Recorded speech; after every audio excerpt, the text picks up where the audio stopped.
Utukuzwe Mungu Baba, Mwana na Roho Mtakatifu, ambaye umetujalia leo kuwepo katika ibada yako hii takatifu, tukiungana na watakatifu wote duniani wanaokuabudu leo, waliopo duniani na watakatifu walioko mbinguni, jeshi lako kubwa. Pokea sifa zetu, pokea haja zetu. Na sasa tunaposikia neno lako, likawa ni neno ambalo lina nguvu kwetu, likawa ni neno ambalo linatuliza mioyo yetu, likawa ni neno ambalo linatuonya na kutujenga, ni neno linatuimarisha imani yetu. Ulibariki neno hili sawasawa na mapenzi yako, katika jina lako Yesu Kristo mkozi wetu, amen. Naomba tuketi. Neno tuliopewa na kalenda yetu linatoka katika Injili kama alivyoandika Mathayo mtakatifu, sura ile ya 6 mstari wa 7 hadi mstari wa 13. Mathayo mtakatifu sura ile ya 6 mstari ule wa 7 tutafika mstari ule wa 13. Na watangulia kusoma: nanyi mkiwa katika kusali, msipayuke payuke kama watu wa mataifa, maana wao hudhani ya kuwa watasikiwa kwa sababu ya maneno yao kuwa mengi. Basi msifanane na hao, maana Baba yenu anajua mnayohitaji kabla nyinyi hamjamuomba. Basi nyinyi salini hivi: Baba yetu uliye mbinguni, jina lako litukuzwe, ufalme wako uje, mapenzi yako yatimizwe hapa duniani kama huko mbinguni.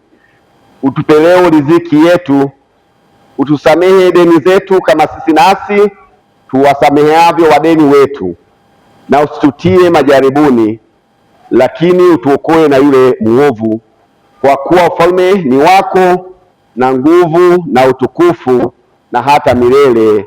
Amen. Na hili ndio neno la Bwana. Bwana Yesu asifiwe. Ndugu zangu, Jumapili hii ya leo, pamoja na kichwa cha kalenda kinachosema imetupasa kumwomba Mungu kila wakati, lakini katika somo hili niliyosoma leo, Yesu Kristo anakemea roho ya unafiki katika maombi, na anatutaka tuwe na maombi yenye malengo. Kwa hapa kuna ujumbe wa mambo mawili: kuachana na maombi ya kinafiki, alafu maombi yako unapoomba uwe na maombi ya malengo. Katika kuomba, unaweza ukaomba peke yako kwa siri, ama ukaomba kwa pamoja na wenzako katika kundi. Ndio kanuni aliyoiweka Yesu, maombi ya siri ambayo unaomba peke yako, na maombi ya pamoja ambayo unaalika wenzako au mnakuwa pamoja. Hata una shida umejiombea mwenyewe. Tunaona hata kanuni ya zamani, kuna mtu ameomba baadaye anawaambia na wenzake, naomba mniombee na nyinyi, anawashirikisha wenzake, lakini mnaomba pamoja. Kuomba peke yako, unaweza ukaomba mahali popote na wakati wowote. Chumba chako cha siri ni moyo wako. Mwasisi wa kanisa hili alikuwa anaomba kila siku masaa mawili na zaidi, kila asubuhi. Kama ratiba yake ya kazi itaanza saa 12, ina maana ataanza saa 10, ameamka kumuomba Mungu peke yake. Bwana Yesu asifiwe. Huyu ni mwasisi wa kanisa letu hili la Kilutheri. Alikuwa ni mwana maombi, hasa maombi ya peke yake, akiomba masaa mawili kila siku na zaidi. Maombi ya pamoja yanahitaji hekima na kiasi. Hasa tunapokusanyika mahali hapa, tunahitaji hekima na kiasi. Maombi ya pamoja, kuna watu wanapenda kuomba sala ndefu mbele za watu, peke yao hawaombi. Hii ni changamoto. Utakuta mbele ya watu ana sala ndefu sana, lakini akiwa peke yake haombi. Wakati hata Yesu aliomba peke yake. Nakumbuka bibi mmoja alikosana na watu 8, watoto wake na wajukuu, kwa sababu yeye alikuwa na watu 8 nyumbani mwake, watoto na wajukuu. Yeye alikosana wakati wa chakula kikiiva pale kiweka mezani, alikuwa anaomba lisaa zima, bado anaomba. Sasa siku moja watoto wale wana njaa, walipokuwa na njaa, anapoanza kuomba dakika 15 zimefika, yule mwenye njaa kali akafumbua macho akaanza kula. Bibi anafanya nini? Anaomba. Na mwingine naye kuona mwenzake anakula, naye akaanza kula, na mwingine naye akaanza kula. Kuja kufika lisaa, bibi yule na mama yule anasema amen, wameshakula wameshaondoka. Akaanza kuwapokea, ugomvi ukatokea ndani ya nini, yani ikabidi huyu asaidiwe, kwamba maombi haya ni mazuri kuomba lisaa zima wakati wa chakula, lakini ombea jikoni kule, hapa tuletee chakula. Kama sisi tuna njaa, uwe na kiasi katika kuomba. Ndio maana nimesema kuna watu wengine hawaombi peke yao huko, lakini wanategemea penye kundi ndio waombe sala nini ndefu. Lakini pia nakumbuka nikiwa usharika wa Ndala, kuna mama mmoja katika kuchelewesha ibada ya mazishi. Yeye akifika kuombea, mkikaa mnapoomboleza pale, akisema tuombe, anaomba masaa haya 2. Sasa nakumbuka kipindi hicho kulikuwa na kiongozi wa kanisa, nimemwita mkuu wa jimbo aje asaidie kuongoza ibada ya maziko. Wamekuja na wachungaji, tumetuma wazee, nusu saa hawatokei, na kule kuna kengele za kugonga, nusu saa hawatokei. Kuna nini? Wakanituma na mimi nienda, nafika pale nakuta ndio amemaliza nusu saa, bado masaa mangapi hapo, 1 na madakika. Nikasimama na mimi dakika 10, bado anafanya nini? Anaomba. Ikabidi niende kichwani mpaka nikasema amen leo. Nikuta watu wanasema amen, wanapiga nini makofi. Nikasema afadhali baba alikuwa anafanya nini, anaendelea. Ndio kanuni yake. Lakini ukijiuliza, huyu mama akiwa peke yake, je, anaomba kwa sirini? Tumeona hata nikioshaika ipinda, yupo mtu mmoja ikifika usiku saa 9 anaomba peke yake. Unajiuliza, huyu anaombea au anaomba ameweka kipaza sauti, kijiji kizima kinasikia, ila anaomba peke yake? Sasa nikasema na mimi nikiweka kipaza sauti na yule akiweka kipaza sauti na yule akiweka, je, mimi nitakalika kwa maombi? Lakini yale maombi kiangalia, anapoomba ni ya kujiombea yeye mwenyewe, ila ameweka kipaza sauti. Sasa hapa anapotukumbusha maombi haya, uwe na hekima. Unajiuliza mwenyewe, ninapomuomba Mungu wetu ametuagiza tuombe na anasikia maombi yetu. Yesu Kristo anapoagiza tuombe kwa maombi ya malengo, si kwa kupayuka. Tumesikia mahali hapa anasema usipayuke. Leo umekuja katika ibada, ombi lako ni lipi? Kama umekuja tu huna lengo la kuomba lolote, unapayuka. Mungu akufanyie nini? Unapoanza siku yako, ombi lako ni lipi? Unahitaji Mungu akufanyie nini? Wako watu hata asubuhi wanaamka ili waombe. Wanapoomba zile sala za asubuhi, ujue ameomba nini, hana malengo Mungu akufanyie nini katika siku ile. Unapoanza wiki, unataka Mungu akufanyie nini? Unapoanza mwezi, unataka Mungu akufanyie nini? Unapoanza mwaka, katika mwaka huu, je, una maombi ya malengo? Hata leo tungefunua mioyo yetu, mwaka huu umemuomba Mungu akufanyie nini? Haya ni maombi ya malengo ambayo Mungu anayataka kwamba tuombe. Kipaumbele chako ni nini katika maombi? Maana unaorodhesha kipaumbele chako, mimi leo nataka Mungu anifanyie hiki. Kuna 1, 2 na kuendelea, wengine mpaka 10 anaweka malengo yake Mungu afanye katika mwaka huu. Lakini usipofanya hivyo ni kama kupayuka. Yaani unaenda mbele za Mungu ujui unaomba nini. Leo anatukumbusha, unapoenda mbele za Mungu uwe na jambo la kumwomba Mungu, kwa sababu ukiwa na jambo la kumwomba Mungu, Mungu atasikia. Hata kama kumshukuru Mungu, unamshukuru Mungu katika lipi? Ndio maana tunaweza kuweka hata sadaka za shukrani. Leo ni shukrani ya wiki, leo ni shukrani ya neno. Mtu hana la kumshukuru Mungu katika sadaka ile, anaenda tu kutoa, hana moyo anamshukuru Mungu amemtendea nini. Haya ni maombi ambayo Mungu anayataka. Unahitaji lako la moyoni na lengo lako la kumwomba Mungu. Katika mstari hii anasema maombi bila malengo ni kupayuka payuka, sawasawa na zamani kulikuwa na lambo. Lambo ukiweka hapa, ukiitikisa itatoa kelele, lakini huwezi kujua imesema nini. Kwa hiyo maombi yale yasiyo na malengo mbele ya Mungu tukienda, ndio hapa nasema nanyi mkiwa katika kusali msipayuke payuke kama watu wa mataifa, maana wao hudhani watasikiwa kwa sababu ya maneno yao kuwa mengi. Maneno yao kuwa mengi. Kwa hiyo wewe unaangalia maneno mengi, lakini Mungu anataka kusudi la moyo wako.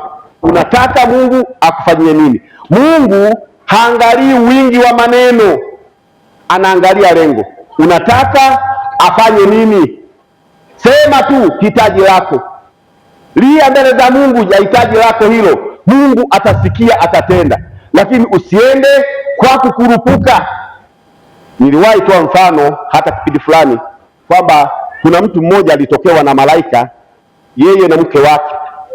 Walipotokewa na malaika wakaambiwa, muombe mambo matatu tu mtapewa. Mungu amenituma uombe maombi matatu utapewa. Sasa yule baba na mama, kwa sababu hawakujiandaa hitaji lao ni nini mbele za nani? Za Mungu. Walichokifanya, mama ana njaa, akasema naomba masufuria ya wali yashuke.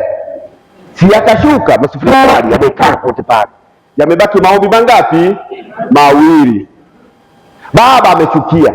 Baada ya kuomba cha amana, unaomba masufuria ya wali, kichwa kama punda. Mama kichwa kama nani? Punda. Limebaki ombi moja. Akaomba nini? Alichokifanya akaomba bila tatu, basi mke wangu arudi kama kawaida. Maombi yamefanya nini? Yameisha. Wameambulia masufuria ya nini? Ya wali. Kwa sababu wameenda mbele ya Mungu kuomba, kwa bahati wameipoteza. Watakula yale masufuria ya wali? Si sawa na binti Herodia anaambiwa omba chochote. Yeye katika kuomba anasema nipe kichwa cha nini? Cha Yona. Alifanyia nini? Hakuna alichokifanyia. Kwa hiyo ndivyo tunavyoenda mbele za Mungu. Unaweza ukaenda mbele za Mungu ukafikiri nimerudi na kitu mbele za Mungu, kumbe hujarudi na nini?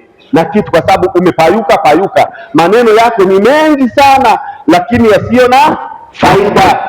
Mungu anasikia, Mungu anajibu, Mungu anatenda tukiomba kwa imani na kwa malengo, sio kwa kupayuka payuka. Lakini mstari wa 8 na wa 13 ni sala ya Bwana. Anatuagiza tuombe sala hii kwa malengo makuu 7. Sala hii ina maombi makuu 7. Ombi la kwanza, tunatukuza jina la Mungu. Kuna watu wanatukuza majina ya watu, lakini hapa anataka katika sala yako ulitukuze jina la Mungu. Jina lako litukuzwe, unatukuza jina la Mungu. Hilo ni ombi ambalo tunaomba. Lakini ombi la pili, anatufundisha kuomba ufalme. Tunaomba ufalme wa Mungu uje, na ufalme wa Mungu ukija kwako utaondoa ufalme mwingine wa giza. Unabaki ufalme wa Mungu kwako na ndani ya moyo wako na ndani ya maisha yako na ndani ya familia yako. Ombi la tatu, tunaomba mapenzi ya Mungu kama yanavyotimizwa mbinguni ndivyo yatimizwe na hapa wapi? Duniani. Na hata Yesu aliomba swala hili wakati wa mateso yake, anaomba Baba, si kama nitakavyo mimi, mapenzi yako yafanye nini? Yatimizwe. Anaomba mapenzi, na sisi anatufundisha kuomba mapenzi ya Mungu, si mapenzi yetu, mapenzi ya Mungu yatimizwe kweli. Ombi la tatu, tunaomba riziki. Utupe leo riziki. Riziki ni mahitaji ya kila rafiki wazuri, mke mzuri, mume mzuri, watoto wazuri, serikali nzuri, mabwana wazuri, kila hitaji letu tunaomba katika ombi la 4 ambalo lina malengo la mahitaji. Lakini ombi la 5 tunaomba nini? Msamaha. Utusamee. Unapoenda mbele za Mungu, sisi ni wenye dhambi, utusamee. Nilikuwa nasoma kitabu cha Isaya 1:15, anasema ukienda mbele za Mungu na maneno mengi bila kusamehewa, ukunjuapo mikono yako, yeye ataficha macho yake. Uombapo maneno mengi, yeye atafanya nini? Atasikia. Ukisoma Isaya 1:15 unaona hapo wengine wameenda mbele za Mungu na uchafu. Sasa hapa ndio maana tunaomba msamaha kila siku, utusamehe makosa yetu. Na hata hapa tupoingia ibadani tumeungama dhambi, Mungu atusamehe dhambi zetu, lakini katika sala hii tunaomba msamaha, Mungu atusamehe. Ombi la 6 tunaomba kutushindia majaribu.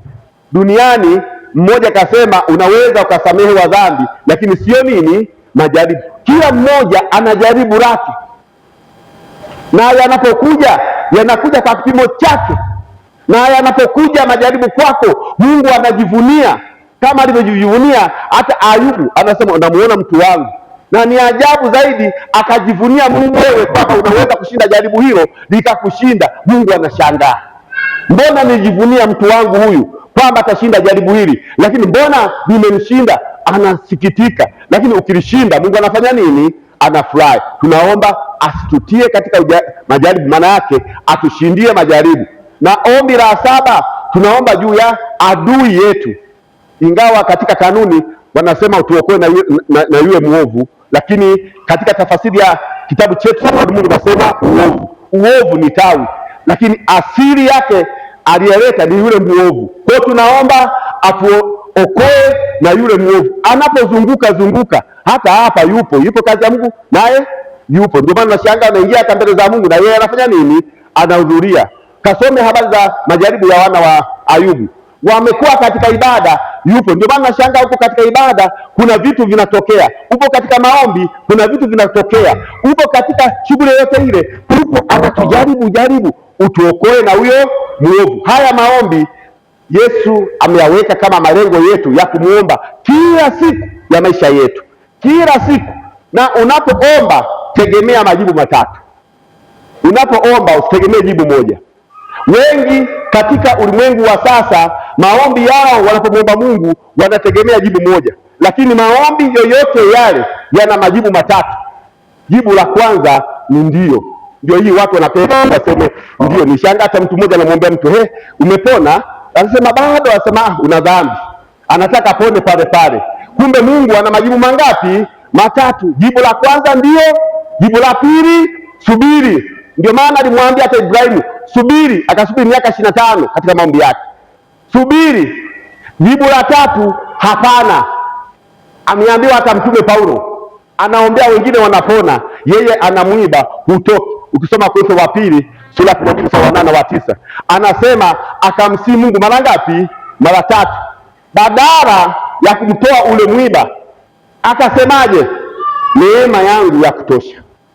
Katika jibu la hapana Mungu anaweza akaleta jibu lingine.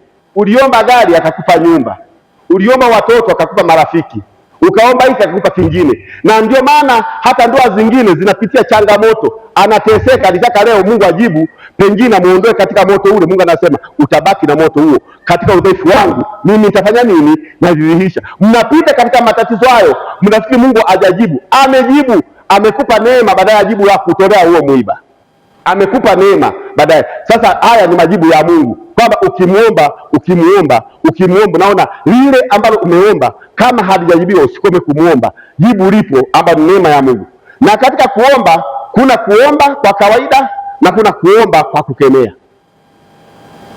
Hii mwelewe ndugu zangu, kuna wakati naweza nikaomba lisali zima maombi ya kawaida, lakini kuna wakati nikaomba lisali zima maombi ya kufanya nini?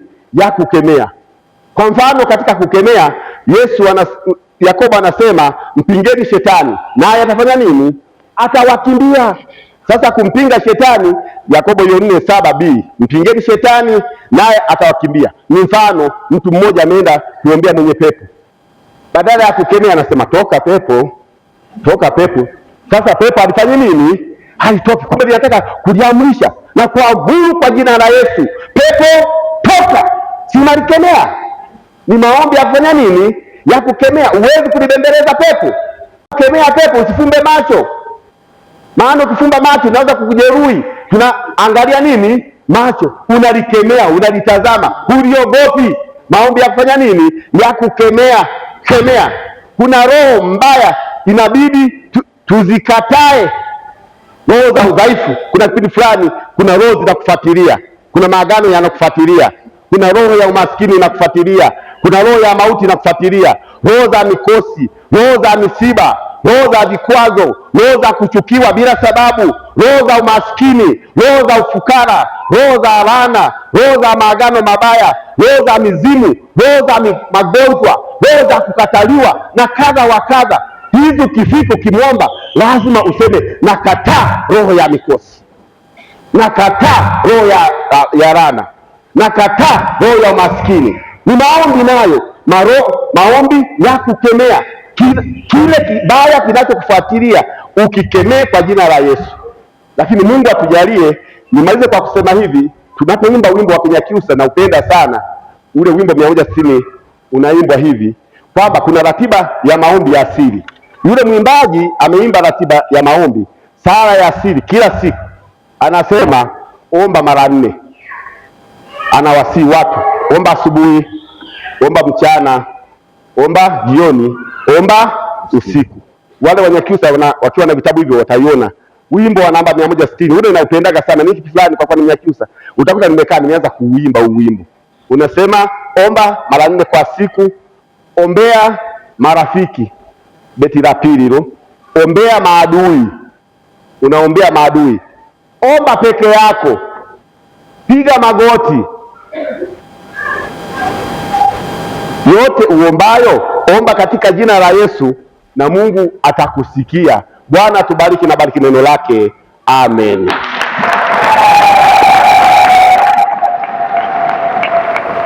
Tuombe. Tunakushukuru Mungu kwa neno lako hili ambalo unatukumbusha leo kwamba tuombe kila siku, lakini tusiombe kwa kupayuka payuka, maana wewe usikii maneno mengi, unasikia kusudi la mioyo yetu. Utujalie Bwana, tunapokuja mbele zako, upokee maombi yetu na sala zetu kupitia jina lako Yesu Kristo mwokozi wetu. Amen.